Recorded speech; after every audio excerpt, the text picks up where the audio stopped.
Hi friends, ഇന്ന് ഞാൻ നിങ്ങളായിട്ട് ഷെയർ ചെയ്യുന്നത് നമ്മുടെ മലപ്പുറം ഭാഗത്തൊക്കെ പഴയ ആൾക്കാർ ചെയ്യുന്ന നല്ല കുഴച്ച് വെച്ചിട്ടുള്ള ഒരു കുട്ടൻ ബിരിയാണിയുടെ റെസിപ്പിയാണ്. ഇത് ഈ മസാല നമ്മൾ വാട്ടിയിട്ടല്ല ചെയ്യുന്നത്, നമ്മൾ കൈ വെച്ചിട്ട് നല്ല പോലെ കുഴച്ച് മിക്സ് ചെയ്തിട്ടാണ് ഈ ഒരു ബിരിയാണി ഉണ്ടാക്കുന്നത്. വളരെ കുറച്ച് നെയ്യും മാത്രം മതി ഇതിന്. അപ്പോൾ ഇതെങ്ങനെ നോക്കിയാലോ. ആദ്യം തന്നെ ബിരിയാണി ഉണ്ടാക്കാൻ ഒരു പാത്രം എടുത്ത് വെച്ചിട്ട് അതിലേക്ക് 3 വലിയുള്ളി അരിഞ്ഞത് ഇട്ട് കൊടുക്കുന്നുണ്ട്. 1 കിലോ അരി 1 കിലോ ബീഫ് എന്നുള്ളതിലേക്കാണ് ഞാൻ ഈ പറയുന്ന അളവുകളൊക്കെ കേട്ടോ. ഇനി ഇതിലേക്കൊരു 3 മീഡിയം സൈസ് തക്കാളിയും കൂടെ നമുക്ക് അരിഞ്ഞത് ഇട്ട് കൊടുക്കാം. ഇനി ഒരു 2 വലിയുള്ളി നമ്മൾ പൊരിച്ചെടുക്കണം കേട്ടോ. ഒരു വലിയ ഉള്ളിയാണെങ്കിൽ കുഴപ്പമില്ല, മീഡിയം സൈസ് ആണെങ്കിൽ 2 ഉള്ളി ഒന്ന് ഫ്രൈ ചെയ്തിട്ടെടുക്കുക.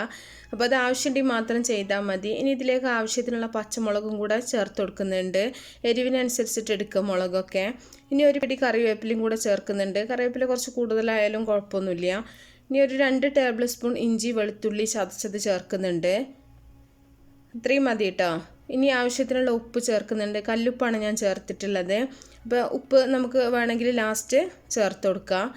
ഇനി ഇതിലേക്കൊരു 3 ടേബിൾ സ്പൂൺ തൈരും കൂടെ ചേർക്കുന്നുണ്ട്. അധികം പുളിപ്പില്ലാത്ത തൈരാണ് ഞാൻ എടുത്തിട്ടുള്ളത്. ഒരു മീഡിയം പുളിപ്പേ ഉള്ളൂ. തൈരും കൂടെ ചേർത്തിട്ടുണ്ട്. അപ്പോൾ നാടൻ തൈരാണെങ്കിൽ അളവിന് വ്യത്യാസം ഉണ്ടാവും കേട്ടോ. അപ്പോൾ നിങ്ങൾ നോക്കിയിട്ട് ചേർക്കുക. ഇനി 1.5 ടേബിൾ സ്പൂൺ ബിരിയാണി മസാലയാണ് ചേർക്കുന്നത്. അപ്പോൾ ഈ ഒരു ബിരിയാണി മസാലയുടെ റെസിപ്പി ഞാൻ നേരത്തെ അപ്ലോഡ് ചെയ്തിട്ടുണ്ട്. അപ്പോൾ കാണാത്തവരുണ്ടെങ്കിൽ കണ്ടു നോക്കുക. ഇനി ഒരു 1/2 ടീസ്പൂൺ മഞ്ഞൾപ്പൊടിയും കൂടെ ചേർക്കുന്നുണ്ട്. ഇതിലേക്ക് മുളക് പൊടി ചേർക്കണില്ല കേട്ടോ. മുളക് പൊടി ഞാൻ ബിരിയാണിയിലേക്ക് സാധാരണ ചേർക്കാറില്ല. ഇനി ഒരു വലിയ നാരങ്ങയുടെ നീരും കൂടെ ചേർത്തിട്ടുണ്ട്. ഇതിന് പകരം നിങ്ങൾക്ക് വേണമെങ്കിൽ വിനാഗിരി ചേർത്താൽ മതി. ഇനി ഒരു പിടി മല്ലിയില പുതിനയില അരിഞ്ഞതും കൂടെ ചേർക്കുന്നുണ്ട്. അപ്പോൾ മല്ലിയില ഒരു പിടി പുതിനയില ഒരു പിടി അങ്ങനെ തന്നെയാണ് എടുത്തിട്ടുള്ളത്. ഇനി അതിലേക്ക് 1 ടേബിൾ സ്പൂൺ കുരുമുളക് പൊടിയും കൂടെ ചേർക്കുന്നുണ്ട്. എന്നിട്ട് നല്ലപോലെ നമുക്ക് കൈ വെച്ചിട്ട് നന്നായിട്ടൊന്ന് കുഴച്ചെടുക്കണം. അപ്പോൾ പച്ചമുളകൊക്കെ ഉള്ളത് കാരണം തന്നെ കൈ എരിയുന്നുണ്ടെങ്കിൽ ഒന്ന് കവറിട്ടിട്ട് നല്ലപോലെ ഒന്ന് കുഴച്ചെടുത്താൽ മതി. അപ്പോൾ ഞാനെടുത്തിട്ടുള്ള മുളക് അത്യാവശ്യം നല്ല എരിവുള്ള മുളകാണ് കേട്ടോ. അപ്പോൾ അതിനനുസരിച്ചിട്ട് മുളകിൻ്റെ എണ്ണം ഞാൻ പറയാത്തതിൻ്റെ കാരണം ചിലർക്ക് നന്നായിട്ട് നല്ല എരിവ് വേണ്ടി വരും. അങ്ങനെയാണെങ്കിൽ നിങ്ങൾ അതിനനുസരിച്ചിട്ട് എടുത്താൽ മതി. ഇനി ഇതിലേക്ക് മുളക് പൊടി ചേർക്കാത്തതുകൊണ്ട് തന്നെ കുരുമുളകും പച്ചമുളകിൻ്റെയും എരിവാണ് ഉണ്ടാവുക. അപ്പോൾ അതിനനുസരിച്ചിട്ട് നിങ്ങൾ എടുക്കുക. ഇനി നല്ല പോലെ കൈ വെച്ചിട്ട് നമ്മൾ നല്ല പോലെ കുഴച്ചെടുക്കണം. നമ്മൾ ഈ ഒരു മിക്സിംഗ് ആണ് കേട്ടോ ഈ ബിരിയാണിയുടെ ടേസ്റ്റ് എന്ന് പറയുന്നത്. അപ്പോൾ ഇനി ഇതിലേക്ക് നമ്മൾ ഒന്ന് വേവിച്ച് വെച്ചിട്ടുള്ള ബീഫാണ് ചേർക്കുന്നത്. അപ്പോൾ മുഴുവനായിട്ട് വേവിച്ചിട്ടില്ല, ഒരു 1/4 വേവാക്കി എടുത്തിട്ടുള്ള ബീഫാണ്. ഉപ്പും മഞ്ഞളും കൂടെ ചേർത്തിട്ടാണ് ഈ ഒരു ബീഫ് വേവിച്ചെടുത്തിട്ടുള്ളത്. ബീഫായത് കാരണമാണ് നമ്മൾ വേവിക്കണത് കേട്ടോ. വിറകടുപ്പിൽ ചെയ്യുകയാണെന്നുണ്ടെങ്കിൽ ബീഫ് വേവിക്കേണ്ട ആവശ്യമില്ല. അപ്പോൾ ബീഫും കൂടെ ഇട്ടിട്ട് നല്ല പോലെ ഒന്ന് മിക്സ് ചെയ്യുന്നുണ്ട്. നമ്മൾ വിറകടുപ്പിൽ ചെയ്യുകയാണെങ്കിൽ ബീഫ് നമ്മൾ മേലെ കനലൊക്കെ ഇട്ടിട്ട് വെക്കുകയാണെന്നുണ്ടെങ്കിൽ പച്ചയായിട്ട് തന്നെ ബീഫ് കുഴച്ചിട്ടാണ് ഈ ഒരു ബിരിയാണി ഉണ്ടാക്കിയെടുക്കാറുള്ളത്. അപ്പോൾ നമ്മൾ സ്റ്റൗവിൽ ചെയ്യുമ്പോൾ നമുക്ക് ആദ്യം ഒന്ന് ബീഫ് ഒന്ന് വേവിച്ചെടുക്കണം. അപ്പോൾ നല്ല പോലെ മിക്സ് ചെയ്തിട്ട് ഉപ്പും പുളിയൊക്കെ കറക്റ്റാണോ നോക്കുക. ഇനി നമ്മൾ പൊരിച്ച് വെച്ച ഉള്ളിയിൽ നിന്ന് കുറച്ച് ഉള്ളി ഇതിലേക്ക് ഇട്ട് കൊടുക്കുന്നുണ്ട്. ബാക്കി നമുക്ക് ചോറ് ഗാർണിഷ് ചെയ്യാൻ വേണ്ടിയിട്ട് യൂസ് ചെയ്യാം. അപ്പോൾ 2 ഉള്ളിയാണ് ഞാൻ പൊരിച്ചെടുത്തിട്ടുണ്ടായിരുന്നത്. ഇനി ഉള്ളി ഫ്രൈ ചെയ്തിട്ടുള്ള ആ ഒരു ഓയിൽ നമ്മളിതിലേക്ക് ഒരു 2 ടേബിൾ സ്പൂൺ ഒഴിച്ചിട്ടുണ്ട്. അപ്പോൾ നിങ്ങൾ തീരെ ഓയിലോ നെയ്യോ യൂസ് ചെയ്യാത്തവരാണെന്നുണ്ടെങ്കിൽ ഈ ഒരു സ്റ്റെപ്പ് അങ്ങോട്ട് ഒഴിവാക്കിയാൽ മതി. അപ്പോൾ ബീഫിലുള്ള ആ ഒരു ഇത് തന്നെ മതി കേട്ടോ. ഒരു മസാലക്ക് ബീഫിലുള്ള ആ ഒരു നെയ്യ് തന്നെ മതി. അപ്പോൾ നല്ല പോലെ ഒന്നുകൂടെ മിക്സ് ചെയ്ത് വെച്ചിട്ടുണ്ട്. ഇനി ഇത് അടച്ച് വെച്ചിട്ട് നമുക്ക് 1 മണിക്കൂറെങ്കിലും ഇങ്ങനെ വെക്കാം. ഇനി നമ്മൾ തലേ ദിവസമൊക്കെ ഇങ്ങനെ ആക്കി വെച്ചിട്ട് ഫ്രിഡ്ജിൽ വെക്കുകയാണെന്നുണ്ടെങ്കിൽ പിറ്റേ ദിവസം എടുത്തിട്ട് ബിരിയാണി ഉണ്ടാക്കണമെങ്കിൽ കുറച്ചും കൂടെ നല്ലതാണ്. അപ്പോൾ അങ്ങനെയൊക്കെ ചെയ്ത് വെക്കട്ടോ നമുക്ക്. അപ്പോൾ 1 മണിക്കൂറിന് ശേഷം നമ്മളിത് തുറന്നിട്ട് വേവിച്ച് വെച്ചിട്ടുള്ള ചോറ് ഇതിൻ്റെ മുകളിലേക്ക് ഇട്ട് കൊടുക്കുകയാണ് ചെയ്യുന്നത്.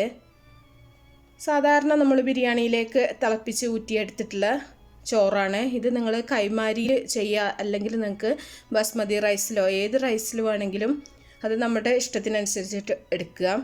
ഇപ്പോൾ സാധാരണ ഈ ബിരിയാണി ദം ചെയ്യുന്ന പോലെ തന്നെ. അപ്പോൾ ചോറ് ഒരുപാട് വേവിച്ചെടുക്കരുത്. ഒരു 1/4 വേവാക്കിയിട്ട് വേണം നമ്മൾ ചോറ് വേവിച്ചെടുക്കാനായിട്ട്. അപ്പോൾ ചൂടോട് കൂടി തന്നെ ചോറ് നമുക്ക് ലെയറുകളാക്കിയിട്ട് ഇട്ട് കൊടുക്കുക.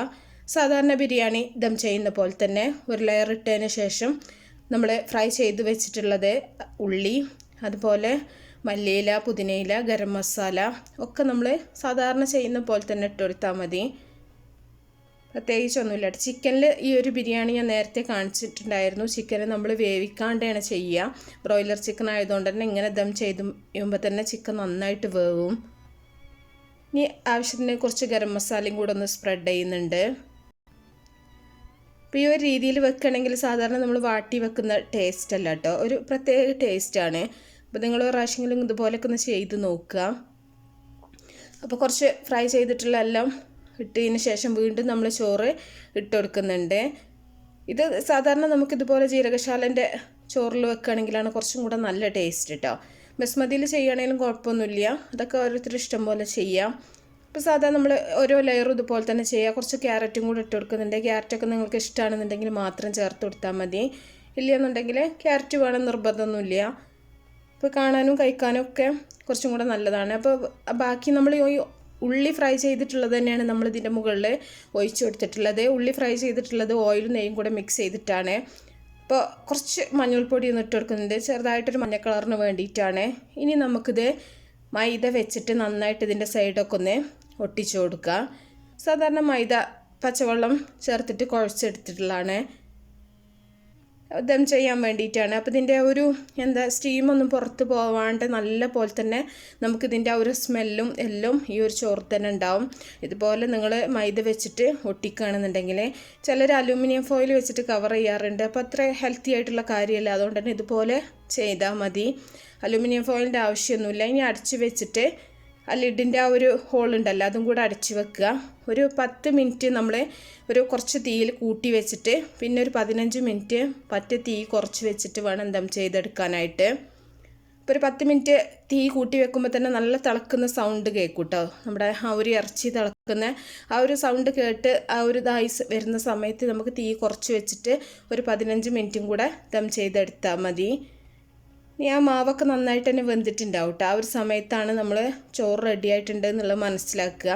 അപ്പോൾ ഒരു കത്തി വെച്ചിട്ട് ഒന്ന് അതിൻ്റെ ആ ഒരു അടപ്പ് ഒന്ന് ഇളക്കിയെടുത്താൽ മതി. അപ്പോൾ മാവൊക്കെ കണ്ടില്ലേ നല്ല പോലെ തന്നെ വെന്ത് വന്നിട്ടുണ്ട്. അപ്പോൾ നമുക്ക് ചോറ് റെഡി ആയിട്ടുണ്ട്. ചോറ് വെന്ത് കുഴയൊന്നുമില്ല കേട്ടോ. ചിലർക്ക് സംശയം ഉണ്ടാവും ഇങ്ങനെ വെച്ചിട്ടുണ്ടെങ്കിൽ ബീഫ് ചിക്കനൊക്കെ വേവോ എന്നുള്ളത്. നല്ല പോലെ തന്നെ വെന്ത് കിട്ടും. ഇത് മലപ്പുറത്ത് പഴയ ആൾക്കാർ ചെയ്യുന്ന ഒരു ബിരിയാണി രീതിയാണ് കേട്ടോ ബിരിയാണി ഉണ്ടാക്കുന്നത്. ഇനി നമുക്ക് ഈ ചോറെല്ലാം വേറൊരു പാത്രത്തിലേക്ക് മാറ്റിയെടുക്കുക. ഇങ്ങനെ ചെയ്യുകയാണെന്നുണ്ടെങ്കിൽ നിങ്ങൾക്ക് ഓയിലും നെയ്യൊക്കെ വളരെ കുറച്ച് മതി. ഇനി ഒട്ടും തന്നെ വേണ്ടാന്നുണ്ടെങ്കിൽ അതുപോലെയും ചെയ്തെടുക്കാൻ പറ്റും. ഇപ്പോൾ റൈസൊക്കെ കുറച്ച് ഉലർന്നിട്ടാണ് ഉള്ളതെന്നുണ്ടെങ്കിൽ നിങ്ങൾക്ക് വേണമെങ്കിൽ നെയ്യൊക്കെ കൂട്ടി കൊടുക്കാം കേട്ടോ. ഇപ്പോൾ ബീഫൊക്കെ നല്ല പോലെ തന്നെ ആയിട്ടുണ്ട്. അപ്പോൾ നോൺ സ്റ്റിക്കിൻ്റെ പാത്രമാകുമ്പോൾ തന്നെ നമുക്ക് കരിയാണ്ട തന്നെ കിട്ടും. അപ്പോൾ നിങ്ങൾ അടുപ്പിൽ വെച്ചിട്ട് ചെയ്യുകയാണെങ്കിലും അതുപോലെ തന്നെ അടി തിളച്ച് കഴിഞ്ഞാൽ മേലേക്ക് തീ കോരിയിട്ടാൽ മതി, വിറകടുപ്പിൽ ചെയ്യുകയാണെങ്കിൽ കേട്ടോ. പിന്നെ മേലെ കനൽ വെച്ചിട്ട് നന്നായിട്ട് തന്നെ ദം ചെയ്തെടുക്കുക. ബീഫൊക്കെ നല്ല പോലെ തന്നെ ആയിട്ടുണ്ട്. ഇനി നല്ല പോലെ മിക്സ് ചെയ്തിട്ട് നമുക്ക് സെർവ് ചെയ്യാം. ആദ്യം ബിരിയാണിയുടെ റൈസ് ഇട്ടിട്ട് നമുക്ക് മസാല ഉള്ളിൽ വെച്ചിട്ട് അങ്ങനെയാണല്ലോ സാധാരണ നമ്മൾ ബിരിയാണി സെർവ് ചെയ്യാറുള്ളത്.